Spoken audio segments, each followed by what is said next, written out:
It is 2:00, and we will kick off. So it's my pleasure to introduce Dr. Lynda Kelly to share with us visitors, big issues, where does GLAM fit? We do have the Slido going, so if you've got things in your mind, please pop them in, and we will try to have time to answer questions later. I'm just going to set my stopwatch because I'm so terrified that I'm going to go over time. So thank you for having me. G'day, that's the Australian version of saying hello. It's been 15 years since I came to an NDF conference, and at that conference I actually gave a workshop on audience research. So it's kind of really cool that I'm back here 15 years later talking about audience research. So that's my experience with NDF, but I've also looked at it from afar and loved watching, at that time, the Twitter feeds and things like that. So we don't do that anymore. But anyway, there's still a few of us settling on there doing some stuff. So this is just a little bit about myself. What I did was I worked at the Australian Museum for a very long time, 27 years. I was the audience researcher there, and then my last stint of about 5 years was in the digital area, audience research as well, and also content editing and publications. I also then went to the Maritime Museum, which is a beautiful museum on the water in Sydney, and I was the head of learning and audience research there. So as you can kind of see, learning, digital evaluation is kind of my jam. In 2016, we decided that we were sick of Sydney and we moved down to the country, bought a little property, and I set up my own business called LyndaKellyNetworks, which does all of this kind of stuff.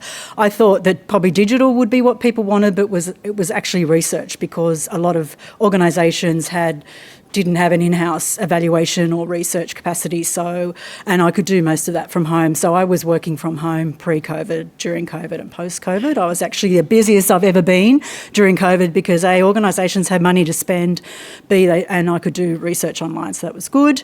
And then in 2020, I was contracted by the Australia Council for the Arts. I don't know what the New Zealand equivalent is, but you kind of get what it is. It's now called Creative Australia, as a digital strategist in residence. And what that meant was I got paired with a small arts organisation, and we would go through a 12-week process of assessing digital capabilities, and then an ideation phase about, well, where do you want to be, what do you want to do, and then we go through a strategy phase. And then this year it got changed to a specialist in residence program, being that we still go through the same process, but they have to do a pilot project within a 14-week period. So it's actually quite a stressful program. But I've been dabbling in digital for many, many years, and have worked with many people here and in Australia in this area. Digital is probably my first love.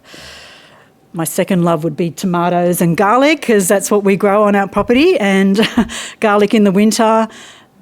Tomatoes in the summer. I put this one in because we won the champion fruit exhibit at the Robertson Show, which is probably more exciting than getting my PhD. So I just thought I'd add that in. So I'm going to take a little bit of a history lesson quite quickly, and I have a confession to make that this is kind of something that I've presented before. And Adrian was there, and so was Indigo, but luckily she's not here, so Adrian just had to sit through it again. But I have stretched myself and moved ahead a bit, and I'm going to actually pose quite a lot of challenges and questions that I don't have answers for, but let's see how we go.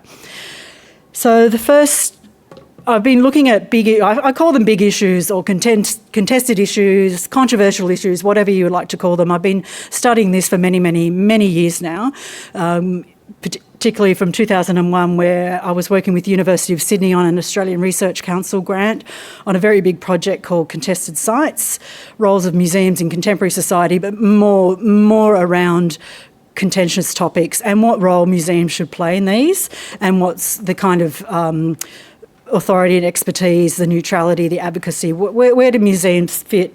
And this is from, we did the research through organisation work with staff.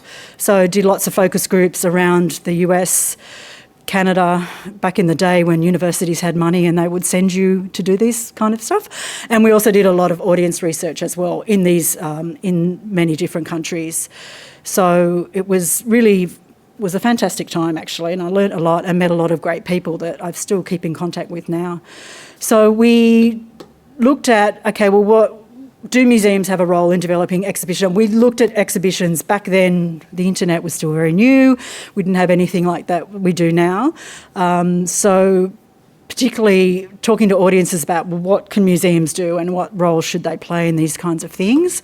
And the kind of issues that came out were that, and Tara just talked about this before, that museums were trusted organisations and people felt they were credible information sources that they couldn't get elsewhere. Sounds pretty familiar, doesn't it? Museums needed to provide challenging experiences. There was a whole range of things around voice, what's the institution's voice, what's the community voice, what are you doing there, social change and authority. So there was kind of what people were saying was, well, are we being popular and populist? Are we being controversial or critical? Are we providing information? Are we generating knowledge? What's the relationship between learning and entertainment, which is actually what my PhD ended up being about. So it's really great. I don't know how often you get out amongst the people that visit or online, and it was great to hear Tara and Mel talking about all the feedback they were getting from their MOOC, because when people give you feedback, it's pretty amazing. And I'm always gobsmacked about the deep thinking that our visitors go through and what they think about what our role should be in society. And I particularly love this one, like, if museums don't do it, who will? Again, we're talking 2001 to 2005 here, so we're going quite a way back. Then I just wanted to slip this little slide in. Anybody a member of ICOM here, or any of the committees? You've been to their conferences?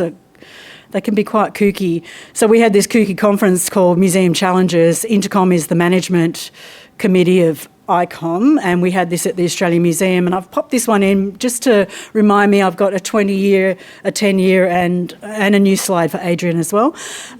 So these were the kinds of issues that we were talking about around digital, because this is a digital conference, so I thought I'd better pop some digital things in. So we were starting to talk about the Facebook generation. Wow, wasn't that something new? That we had 3 spheres of operation. So we had our physical sites, we had our online sites, and then we had the mobile space, which was kind of new then. And then we had different kinds of things about multi-screening and this idea of shared authority. So there was, like, back in the day, it was copyright museum, you shall not reproduce this, to click here to share. So that's was a really big change for all of us. So where I'm coming from now is I'm reflecting on all the audience research and audience scoping and things I've been doing pre, post and during COVID. This is across a range of GLAM and small arts organisations. I've also, as a consultant, I think it was Ed that says we become hustlers when we become consultants. So I sing for my supper. So I've done a lot of association and festival impact evaluation work, and then just interesting things that have come across my desk. So this is kind of a rambly, it does have a purpose, but just let's just look at some big things that I've been looking at. And I'm putting it under this idea of how might we, and we use this during the Digital Strategist in Residence program really successfully. And you would sit down with a small organisation and say, okay, you're challenged by what? How might we use, in this case, digital tools or technology too, so that we can do something? So I've tried to do this in this particular talk. So let's see how we go. So I don't want to be a downer. We had enough of that yesterday with you, Seb, but no, that's okay. But people are worried about things. People are talking about things. So what are people worried about? I've done a lot of work with teachers. I've done a lot of work with students, a lot of work with young people, a lot of work with parents and carers. So teachers in particular are really great to talk to, because they were, out of everybody during the pandemic, well, I admired everybody, but teachers in particular were just amazing, the way they had to change and shift, but still had that student-centred thing with their students and really being engaged with their students. So, of course, climate is the number one issue, and it was interesting yesterday when Puawa was talking, and apologies for stuffing that name up, really, climate is really the one thing that underpins everything, and I really was thrilled when she was talking about that because it's very true.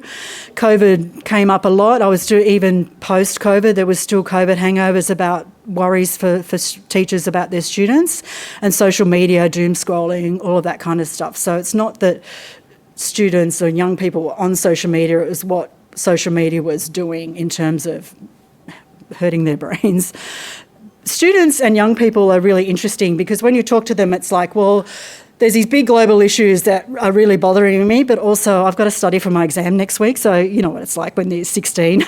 It's really personal as well as these big issues. Mental health was probably, and it was quite depressing for me during the pandemic, doing a lot of these focus groups and mental health coming up all the time as just such a worry. So anyway, that's something interesting to think about.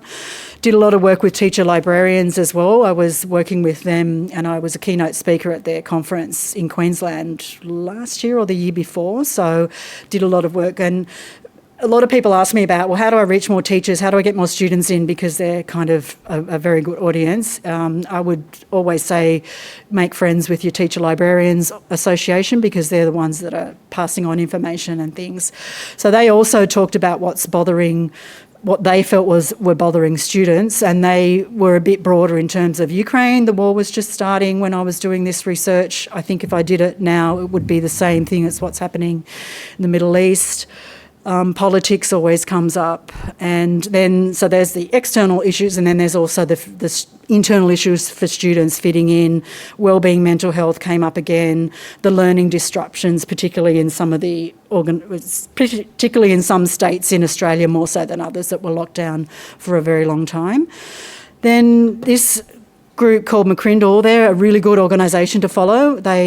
You can follow them on Facebook, Twitter, LinkedIn. They do a lot of really interesting research around young people and issues and through the different generations. And what I really love about this slide is that what young people, I just love them. What they're talking about is ending racism, social poverty, like all the really lovely stuff that they're really passionate and interested in and are worried about as well, compared to baby boomers, which is probably, I don't even know which one I am, but they're kind of a little bit different about resource scarcity and food.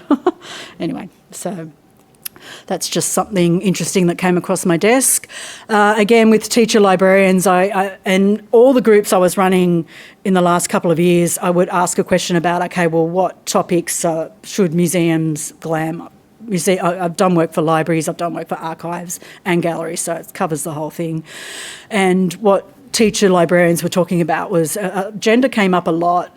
I don't know what the situation here, but there's quite a big discussion around trans students and all that kind of stuff in Australia, and so that's a big worry for teachers in terms of their students.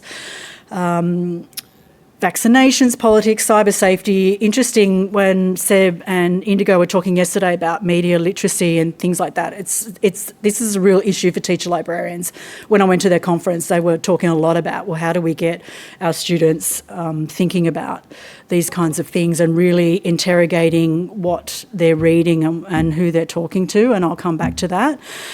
Just wanted to show you this because, again, I always get gobsmacked at year 11 is kind of like 16, 17 about how they're really thinking about the world and what they're questioning and what the issues are. So it's no wonder they've all got mental health problems.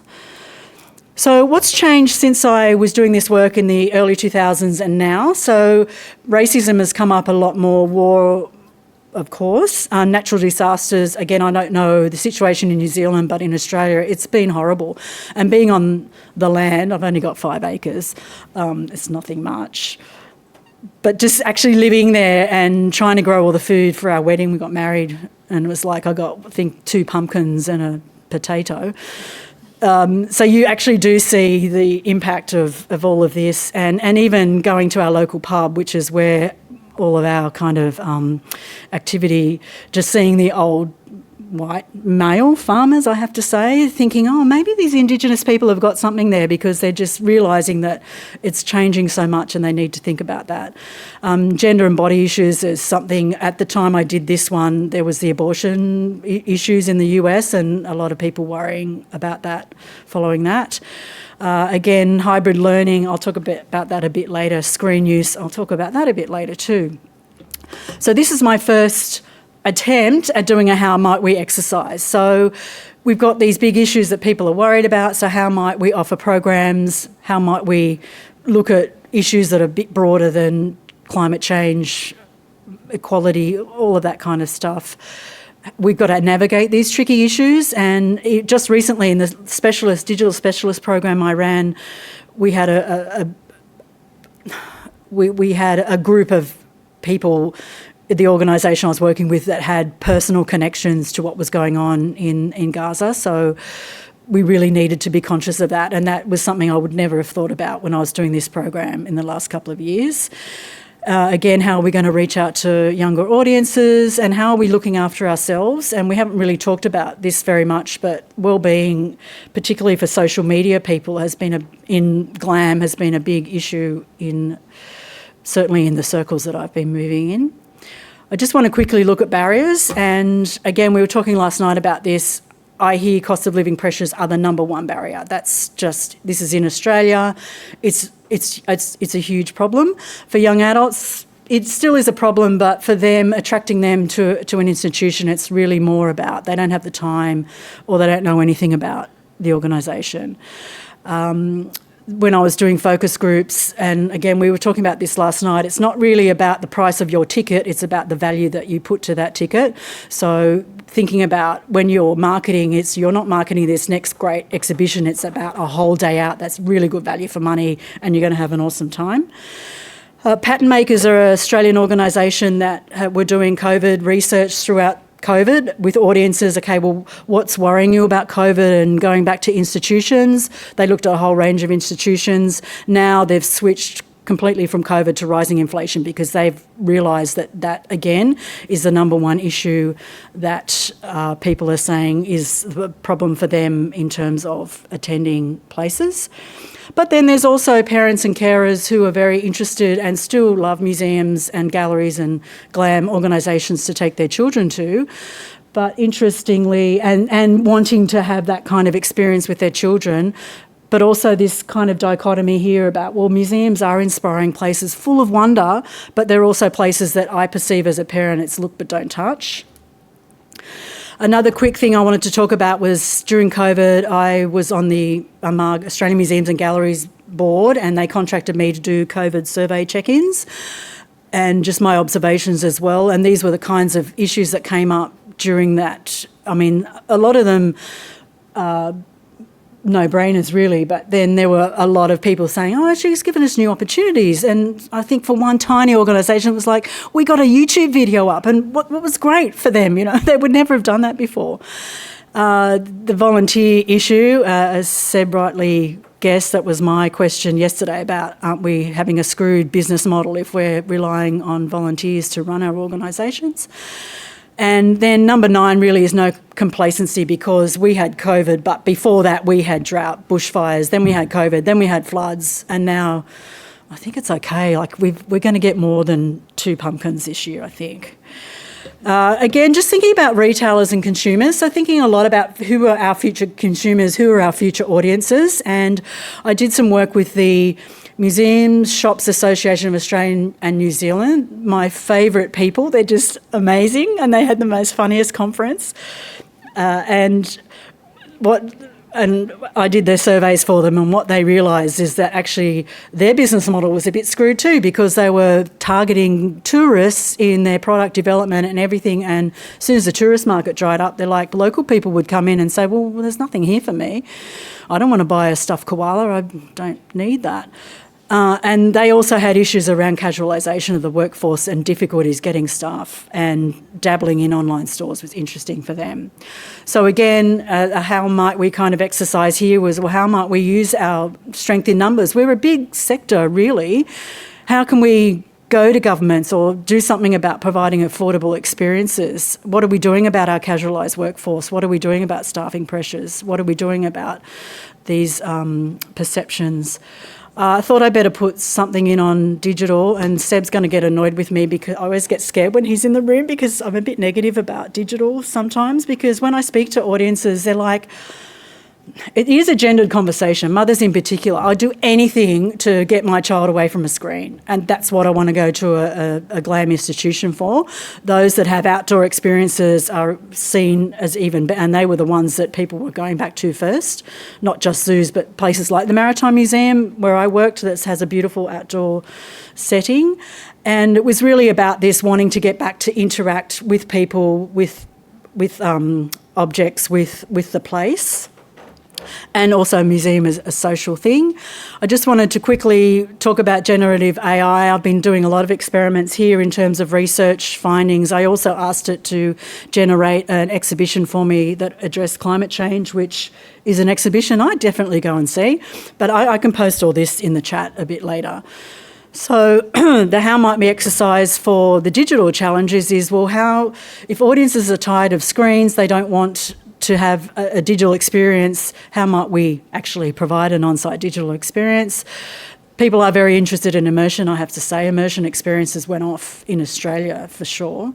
So there's that kind of dichotomy, I guess. AI, I love AI. I loved that talk this morning, and I loved Kara's talk. It was fabulous. But again, people are scared of it. I see it even at the local pub. What's AI? And I said, well, do you do spell checking? Oh, that's kind of AI. Oh, okay.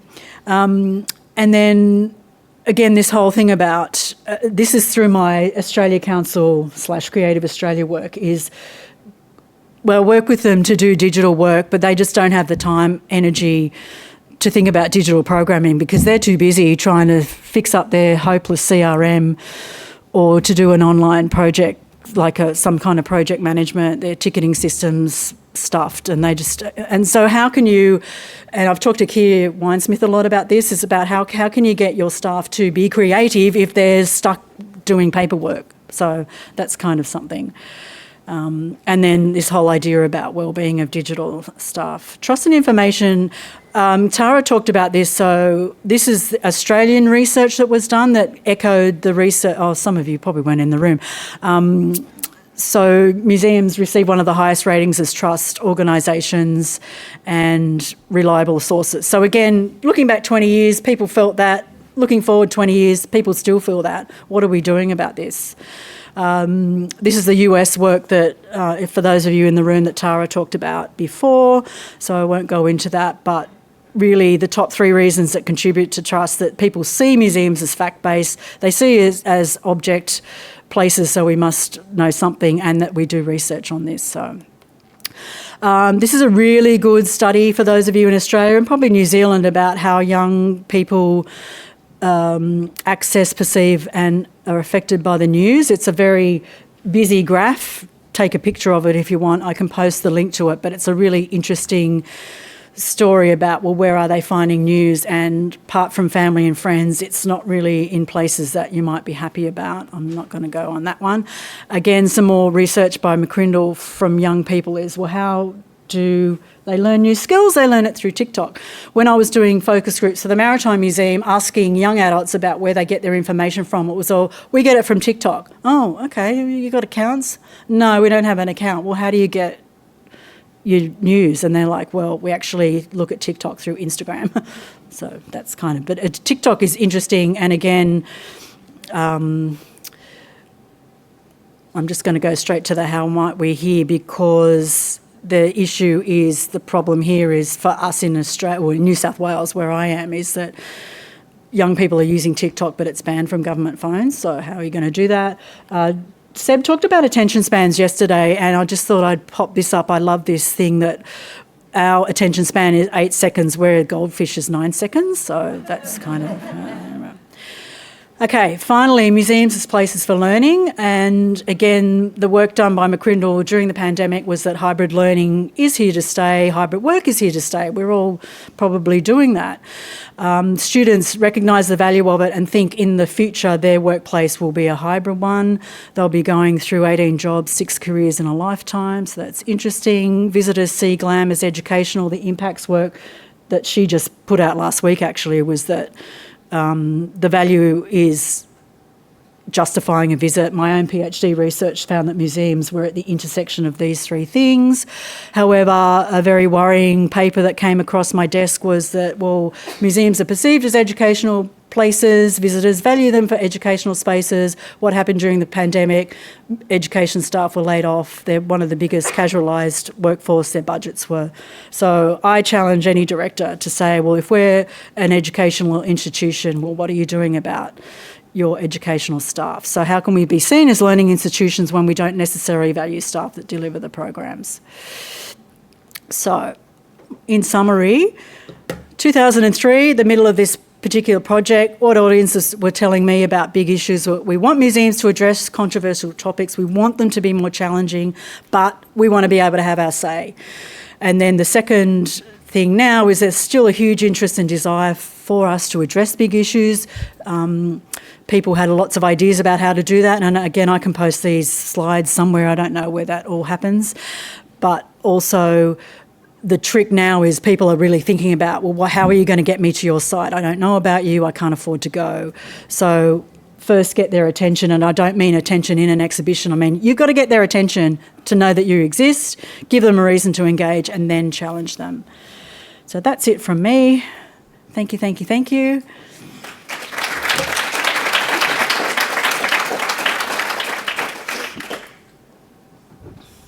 Thanks, Lynda. So we've probably got time for just one question. If you're in Slido, I'm not going to say the second one because I refuse to say the W word. So, due to the increase of technology during lockdowns, people are now increasingly looking for immersive experiences. So that was one of your research points. Would you say this is primarily about a desire for social connection rather than technology?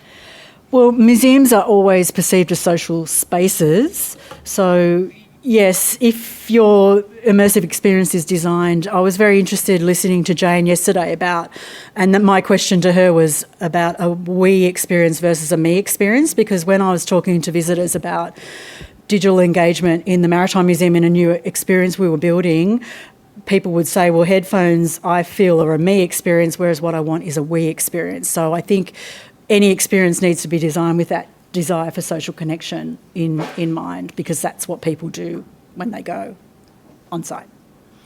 Excellent. Thank you. Okay, so I think it's time to move, and apologies if that was your question. It's just I'm currently in a friend situation, which is challenging, using that word at me a lot. So, okay, so we will move to the next room. Thank you.